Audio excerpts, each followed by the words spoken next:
आज हम बात करेंगे। बहुत सारे विद्यार्थी के मन में क्वेश्चन उठता है कि हम डॉक्टर कैसे बनेंगे फ्यूचर में, और डॉक्टर बन के हम देश की सेवा कैसे करेंगे, गरीब लोगों को भलाई कैसे करेंगे। तो डॉक्टर बनने के लिए हमें क्या करना पड़ेगा, इसके लिए हम समझते हैं कौन सा एग्जाम निकालेंगे ताकि हम एक समाज में एमबीबीएस डॉक्टर या बीडीएस डॉक्टर, बीएचएमएस डॉक्टर, एक हायर एजुकेशन का जो डिग्री हम प्राप्त करके और लोगों की समस्या को दूर करेंगे और कम से कम खर्च में हम उसका इलाज करेंगे। तो इसके बारे में हम जानने के लिए सबसे पहले हमको करना क्या पड़ेगा। तो इसके लिए करने के लिए एग्जाम एक होता है नीट। आज हम सबसे पहले अपन नीट के बारे में डिस्कस करेंगे। नीट एग्जाम होती क्या है। सबसे पहले मैं बता दूं कि नीट एग्जाम जो होती है, ये एग्जाम कंडक्टेड होता है एनटीए के थ्रू। ये एग्जाम कंडक्ट कौन करता है? एनटीए, एक एजेंसी है, नेशनल टेस्टिंग एजेंसी। नेशनल में एक एजेंसी बनाया हुआ जो टेस्ट लिया जाता है। ऑल इंडिया का स्टूडेंट इस एग्जाम में बैठते हैं, फॉरेन का भी स्टूडेंट बैठते हैं, और वो एग्जाम देने के बाद रिजल्ट के अनुसार उनका कॉलेज सिलेक्शन होता है। तो यहाँ पे नेशनल नीट का फुल फॉर्म होता है। एन का मतलब नेशनल, ई का मतलब एलिजिबिलिटी, ई का मतलब इंटरेस्ट, टी का मतलब टेस्ट। मतलब ये नेशनल लेवल पर क्या है, टेस्ट है, एग्जाम है, और ये एग्जाम है, इंटरेस्ट है, आपके एलिजिबिलिटी को चेक किया जाता है, आपके अंदर क्वालिटी को चेक किया जाता है।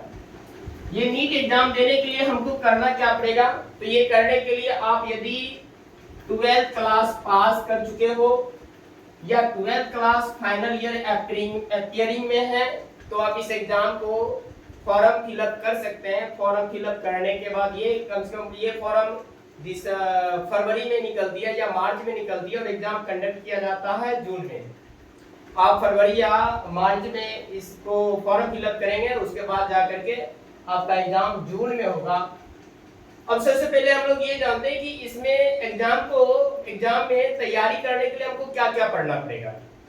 इसके सिलेबस को जानकारी लेना पड़ेगा, और जानकारी लेने के बाद इसको हम तैयारी करना पड़ेगा। तो ये नीट एग्जाम होता क्या है। बेसिकली नीट एग्जाम जो होता है एडमिशन के लिए होता है, किस हायर डिग्री के लिए, MBBS, BMS, BHMS, BDS, BSc nursing, ये सब आप एडमिशन ले सकते हो नीट एग्जाम के रिजल्ट पेपर के थ्रू। आप या इंडिया में पढ़ सकते हो इस रिजल्ट के थ्रू, या आप फॉरेन से पढ़ सकते हो, विदेश में जाकर के किसी कॉलेज में दाखिला लेकर के पढ़ सकते हो। ये तो 5 इयर्स का कोर्स है। पहले बीएससी नर्सिंग नीट एग्जाम में नहीं था, लेकिन अब जो है नीट एग्जाम में बीएससी नर्सिंग कंडक्ट जोड़ दिया गया है, इसमें ऐड कर दिया गया है। अब बीएससी नर्सिंग में एडमिशन करने के लिए भी आपको नीट एग्जाम में बैठना पड़ेगा, नीट एग्जाम निकालना पड़ेगा। यदि आप 12th अपियरिंग में आपका बायोलॉजी सब्जेक्ट है, या 12th पास कर चुके हैं, बायोलॉजी सब्जेक्ट है, फिर भी अगर आपके मन में ऐसा होगा सर कितना वर्ष तक हम इस एग्जाम को दे सकते हैं। अगर आप 12th पास है, इसमें कोई एज फिक्स नहीं किया गया, एज रिलैक्सेशन है, आप कभी भी एग्जाम में बैठ सकते हो। 12th के बाद जब मर्जी करें आप बैठ जाइए एग्जाम में, आप नीट एग्जाम पास कीजिए और आप एडमिशन ले सकते हैं कोई भी डिग्री में। इतना सारा डिग्री में से किसी में आप एडमिशन ले सकते हैं, लेकिन आपके नंबर बेसिस पे।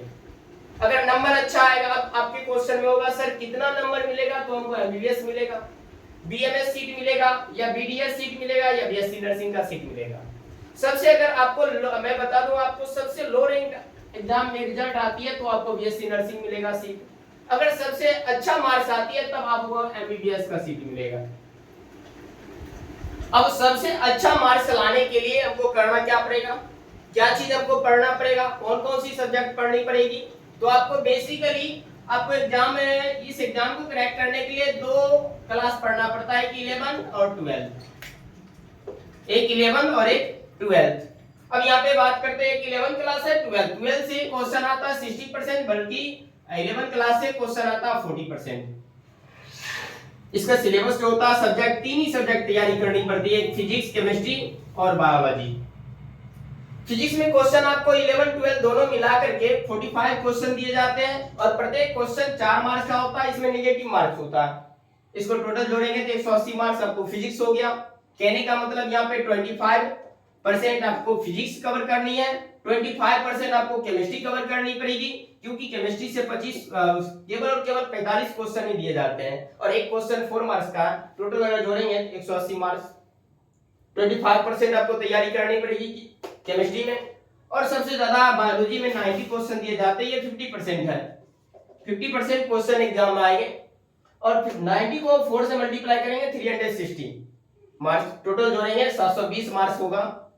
तो कहने का मतलब यहाँ पे सबसे ज्यादा तैयारी करनी पड़ेगी किसमें, बायोलॉजी में। और बायोलॉजी का 2 डिपार्टमेंट का, एक बॉटनी एक जूलॉजी, दोनों सब्जेक्ट को मिला करके आपको 90 क्वेश्चन दिए जाएंगे और प्रत्येक क्वेश्चन 4 मार्क्स है, इसीलिए आपको 360 मार्क्स हो गया।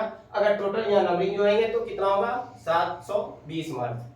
अब ये 720 मार्क्स में आपका क्वेश्चन होगा सर कितना मार्क्स लाएंगे तो हमको एमबीबीएस सीट मिलेगा। हालांकि एमबीबीएस सीट लाने के लिए हर एक साल का कट ऑफ निकाला जाता है, एनटीए निकालती है। अगर कट ऑफ में अगर आपको 600 से ऊपर चला गया, 600 से लेकर के 720 या 650 से लेकर 720 मार्क्स आती है, तब आपको एमबीबीएस सीट मिलने का कुछ चांस है। और 720 आएगा, 700 या 680 से ऊपर आएगा तो आपको एमबीबीएस सीट मिल जाएगा। नहीं, अगर उससे आएगा 600 आएगा तो बहुत कम चांस है। इसीलिए आपको बहुत ज्यादा पढ़ना पड़ेगा, बहुत ज्यादा पढ़ना पड़ेगा। सबसे ज्यादा बायोलॉजी में पढ़ना पड़ेगा, उसके बाद फिजिक्स बनाइए क्वेश्चन और केमिस्ट्री बनाइए। सबसे अगर लो रैंक आता है 350-400 मार्क्स आता है, तब आपको बीएससी नर्सिंग मिलेगा, या फिर बीडीएस कोर्स ले सकते हैं, या बीएमएस ले सकते हैं, या बीएचएमएस ले सकते हैं। Thank you watching for this video.